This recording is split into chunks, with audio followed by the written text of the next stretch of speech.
SQL injection is one of those things that shouldn't exist anymore, yet here we are. If you're a developer, IT professional, or just someone who enjoys breaking things, ethically of course, understanding SQL injection is crucial. This guide will walk you through what it is, how it works, and how to prevent it. Imagine you own an exclusive VIP club, and the only way to get in is by whispering a password to the bouncer. But one day, a con artist shows up and says something that confuses the bouncer so much that he just lets them in. That's SQL injection in a nutshell, a sneaky trick that confuses a website into giving access where it shouldn't. Websites often have login forms where you enter a username and password, and normally the website checks if your credentials match an existing user. But if a hacker finds a way to inject their own SQL commands instead, they can trick the system into granting access. There are three main flavors of SQL injection attacks, each more annoying than the last. First, we have in-band SQL injection. This is the hacker equivalent of yelling really loud until the database spills its secrets. They insert malicious SQL code into a vulnerable input field and get direct responses, often through error messages or data leaks.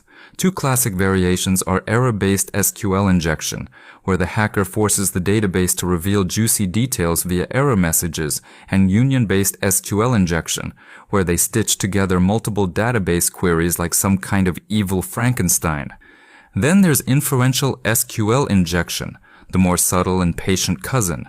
Instead of getting immediate responses, hackers play 20 questions with the database, figuring out data based on how the system reacts. Boolean-based SQL injection involves sending queries that force the website to return either true or false, slowly piecing together sensitive information like a really slow, illegal puzzle. Time-based SQL injection is even sneakier. It introduces artificial delays in the database response, meaning if the system takes longer to reply, the hacker knows their condition was true.